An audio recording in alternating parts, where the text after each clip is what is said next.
नहीं, नहीं, नहीं, मुझे कोई फ़र्क नहीं पड़ता, क्योंकि रीज़न ये है, जब मैं 2010 एंड में बॉम्बे आई थी, तो मेरे पास कोई नाम नहीं था।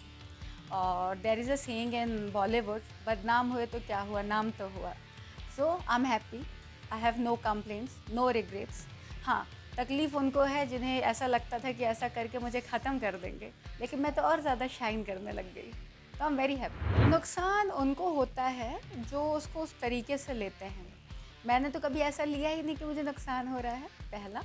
और दूसरा, जो हमारी बॉलीवुड इंडस्ट्री है, यहाँ पे लोग एक दूसरे को पर्सनल लेवल पे जानते हैं। लोग एक दूसरे को टीवी पे देखकर जज नहीं करते। तो जिन लड़कियों ने मुझ पर केस किया है, वो खुद भी ये कह रही हैं कि मैंने उन्हें पैसे दिए हैं। मेरे सेट पर जो 60 से 70 लोग होते थे, जब मैं बाहर आई वो रो रहे थे। बहुत सारे लोगों ने मुझे पर्सनल ग्राउंड पे फ़ोन किया। तो जो लोग मुझे पर्सनली जानते हैं, उन्हें मुझे काम देने में कोई फ़र्क नहीं पड़ता और मुझे जज नहीं करते। और जो लोग मुझे जज करते हैं, वो मुझे जानते नहीं हैं, तो कोई फ़र्क नहीं पड़ता। देखो, मैं आपको रियलिटी बताती हूँ कि ना तो राज ने, ना तो मैंने, हमने कोई भी पॉर्न फ़िल्म नहीं बनाई है। आप लोगों ने टैगिंग कर दी है, that's a different thing. But we know कि हमने क्या बनाया है और ऑडियंस जानती है। अगर हमने पॉर्न फिल्म बनाई होती ना, तो जब राज अरेस्ट हुआ था या जब मैं अरेस्ट हुई थी, लोग हर रोज़ ये मैसेज कर रहे थे कि यार लिंक दो, लिंक दो, लिंक दो। लोग लिंक सर्च कर रहे थे। अगर चीज़ें मार्केट में अवेलेबल होती ना, तो उनकी तलाश नहीं की जाती। सो जो चीज़ अवेलेबल नहीं, लोग वही ढूंढ रहे हैं कि यार कह तो रहे हैं कि गहना ने पॉन बनाई है, राज ने पॉन बनाया है, तो वो अवेलेबल क्यों नहीं है, मिल क्यों नहीं रहा है? क्योंकि सच्चाई ये है कि हमने ऐसा कुछ बनाया ही नहीं था। मैं कुछ नहीं करना चाहूँगी। ज़िंदगी ने एक मौका दिया कि मैं बॉम्बे आ जाऊँ। Destiny brought me here. जो टैगिंग हुई है, ये डेस्टिनी ने दी है। मैं अपने साइड से कोई एफर्ट्स नहीं डालूँगी कि बदले। ऊपर वाले ने चाहा तो बदल जाएगी, ऊपर वाले ने चाहा तो यही चलेगा। मैं कुछ नहीं करने वाली हूँ। हाँ, देखो, पहली बात तो ये कि मैंने जो भी सीन दिए हैं, मेरे किसी भी सीन में प्राइवेट पार्ट्स शो नहीं हैं। मैंने ऐसा कुछ भी नहीं किया जिससे आप पॉर्न काउंट कर सको। मैंने वैसे ही सीन दिए हैं जैसे महेश भट्ट, मधुर भंडारकर की फ़िल्मों में होते हैं, ठीक है? तो पहली चीज़। और मुझे अगर ये सोचना होता कि ये मुझे नहीं करना है, तो मैं सेट पर ही नहीं जाती और मैं फ़िल्में करती ही नहीं, क्योंकि व्हेन आई एम एक्टिंग, मैं सिर्फ मेरा पर डे ले रही होती हूँ। लेकिन सेट पे जो 60 से 70 लोग होते हैं ना, उनकी सबकी यूनिट होती है, प्रोड्यूसर का पैसा लगा होता है, सारी चीज़ें। तो मुझे हेजिटेशन नहीं थी, इसलिए मैंने काम किया। और कहने दो ना यार, क्या फ़र्क पड़ता है टैगिंग से। मुझे एक बात बताएं, जो वो 2.5 मिनट जिसकी आप बातें कर रहे हैं, अगर वही चीज़ हम 10 मिनट शूट कर लेते हैं, तो क्या चीज़ें बदल जाती हैं? नहीं, राइट? आप 2.5 मिनट के लिए कपड़े उतारो या सेम कपड़े आप 20 मिनट के लिए उतारो, क्या फ़र्क पड़ता है? दूसरी चीज़, महेश भट्ट की फ़िल्मों में 4 गाने होते हैं, मेरी फ़िल्मों में 1 गाने होते हैं। महेश भट्ट की फ़िल्मों का बजट 5 से 6 करोड़ या 10 करोड़ होता है, मेरी फ़िल्मों का बजट बहुत कम होता है। आप मुझे बजट दे दो, मैं भी बड़े-बड़े लेविश सेट बना लूँगी, मैं पूरे शहर में शूट करूँगी, मैं हर घर में शूट करूँगी उस शहर के। बजट तो दो। See, it's all about budgeting. Budget बड़ा है तो शूट करेंगे। अब बजट इतना मिल रहा है कि एक बंगलों में शूट करें या एक रिजॉर्ट पे शूट करें। अब मेरे पास बजट ही एक लोकेशन के लिए 50,000 है, तो 50,000 में जो आएगा मैं वही शूट करूँगी। मेरे पास वहीं पे अगर 5 करोड़ का बजट होगा या 50 लाख का बजट होगा, तो मैं उस हिसाब से शूट करूँगी। चीज़ें सेम है, स्केल बदल गया है। स्केल बदल जाने से चीज़ें नहीं बदलती हैं। आप एक काम करें, थोड़ी देर के बाद आप मेरा इंस्टाग्राम देखें।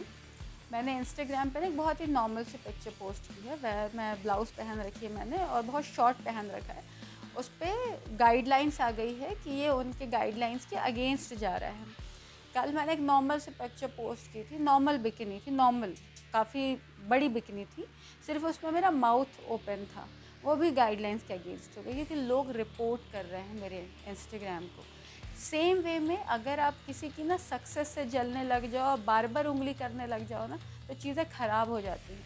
मैंने ऐसा कुछ नहीं बनाया जो लॉ के अगेंस्ट हो या जो पॉन हो। मेरे से कहीं ज़्यादा बोल्ड लोग फ़िल्में बना रहे हैं, लेकिन ना तो उनके पास नाम है, ना पहचान है, ना तो उनसे जलने वाले लोग हैं।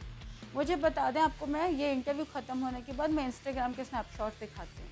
मेरे खिलाफ़ लोगों ने कंप्लेन की, बना दिया।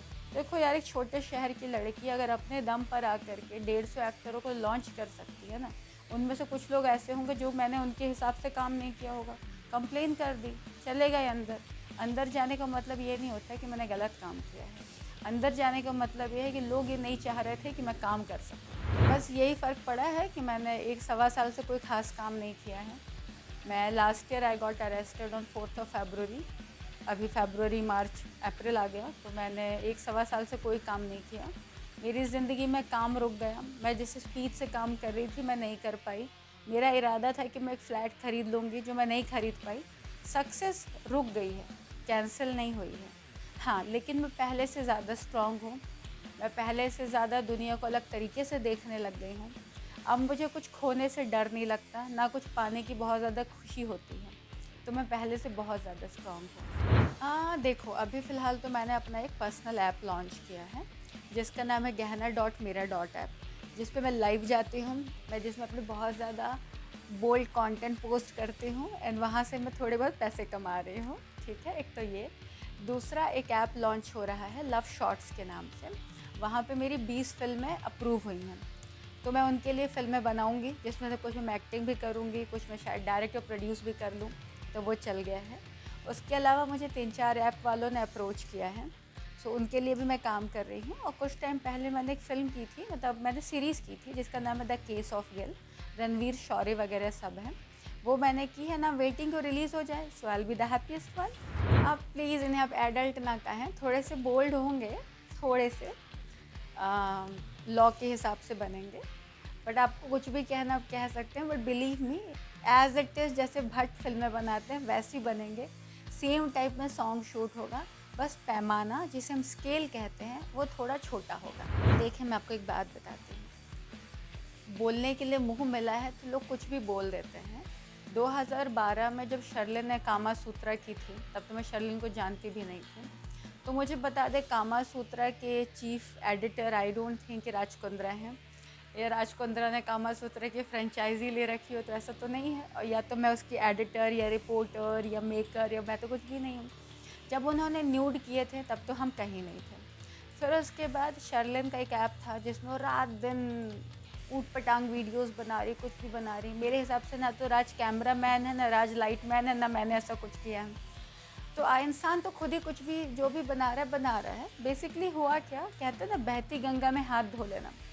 तो या तो केस कर दो तो आप विक्टिम बन गए, है ना, एक्यूज और विक्टिम वाला गेम है। तो आपने केस कर दिया तो आप एकदम इनोसेंट बन गए कि राज कुंद्रा मुझे घर से शूट पे बुलाता था, राज कुंद्रा मुझे शूट करता था, ऐसे करके आपने बना दिया, पहला। दूसरा, आपने क्या किया, आपने सोचा इसी बहाने ब्लैकमेल कर लेते हैं, थोड़े से पैसे भी आ जाएंगे, जो एक्चुअली आपने किया। आई शुडंट से कि आपने कितने पैसे मांगे, तो आप लोगों ने वो भी कर लिया। मेरे पास मैसेजेस है लड़कियों के जो मुझसे मैसेज कर रही हैं, मैम 6 लाख रुपए दे दो, नहीं दोगे तो हम केस कर देंगे। मैम 5 लाख रुपए दे दो, नहीं तो हम केस कर देंगे।